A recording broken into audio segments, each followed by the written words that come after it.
दोस्तों न्यूज में आप सुन ही रहे होंगे कि ईरान और यूएसए दोनों एक दूसरे का खून बहाने को तैयार हैं। ओवरव्यू ये है कि अमेरिका पूरी दुनिया में ऑयल की सप्लाई को कंट्रोल करना चाहता है। वेनेजुएला में भी वो ये कर चुका है और अब बारी है ईरान की। और इसके लिए यूएसए को जरूरत है वहाँ की सत्ता को हटाना और अपने इशारों पर नाचने वाली सत्ता को वहाँ पर स्थापित कर देना। अब ईरान को धमकाने के लिए यूएसए ने अपना सबसे बड़ा जंगी जहाज अब्राहम लिंकन नाम का उसके समुद्र में लाकर खड़ा कर दिया है। लेकिन ईरान ने भी आगे से धमकी दी है कि अगर अमेरिका ने कुछ किया तो हम इस जहाज को समुद्र की गहराइयों में पहुंचा देंगे। लेकिन बात सोचने वाली ये है कि ईरान के पास क्या वाकई ऐसी कैपेबिलिटीज हैं। इसके लिए दोनों यूएसए और ईरान के बारे में थोड़ा सा एनालिसिस करते हैं, उनकी पावर्स का। देखो सबसे पहले इस अमेरिका के भस्मासुर जहाज को देखो। ये यूएसएस अब्राहम लिंकन नाम का एक न्यूक्लियर पावर्ड करियर है। इसकी ऊंचाई 24 मंजिल इमारत जितनी ऊंची है और लंबाई का अगर अंदाजा लगाना हो तो रोडवेज की 300 बसें एक के बाद एक सटाकर खड़ी कर दो, ये लगभग उतना ही लंबा है।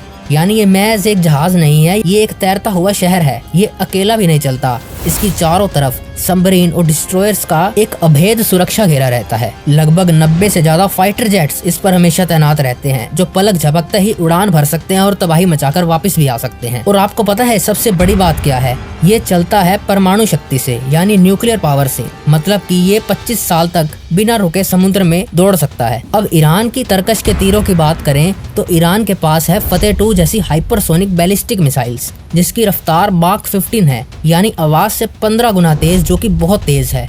इसके अलावा खुरमशहर 4 जैसी मिसाइल्स भी हैं ईरान के पास, जो 2000 किलोमीटर दूर से 1500 किलो बारूद बरसा सकती हैं। यानी ईरान भी कोई बच्चा नहीं है। लेकिन ईरान का असली दाव है स्वाम अटैक, यानी झुंड में अटैक करना ड्रोन्स के साथ। देखो ईरान की स्ट्रेटेजी क्या रहेगी कि अगर एक साथ 1000-1500 ड्रोन्स और मिसाइल्स अगर दाग दी जाएं, तो दुनिया का बेहतरीन डिफेंस सिस्टम भी ओवरलोड हो जाएगा। यानी कुछ ड्रोन्स या मिसाइल्स उस जहाज को 100% हिट कर जाएंगे। भले ही ये जहाज को पूरी तरह डुबो ना पाए, लेकिन अगर उन्होंने जहाज के रनवे पर छेद कर दिए तो फाइटर जेट्स तो उड़ान ही नहीं भर पाएंगे। ठीक वैसे ही जैसे 1971 में ऑपरेशन ट्राइडेंट में कराची पोर्ट को अपाहिज कर दिया था इंडिया ने। यानी ईरान का मकसद जहाज को डुबोना नहीं, उसे अंधा करना होगा। देखो इतिहास भी गवाह है कि इतने बड़े जहाजों को डुबोना कोई आसान काम नहीं है। वर्ल्ड वॉर 2 में जापान का यामाटो नाम का उस वक्त का एक बहुत बड़ा जहाज हुआ करता था। उसे डुबोने के लिए अमेरिका को 300 प्लेन और लगभग 11 टोरपीडो दागने पड़े थे, तब जाकर वो कहीं मुश्किल से डूबा था। और फिर अमेरिका का ये वॉरशिप कैरियर तो फिर आज के टाइम का है,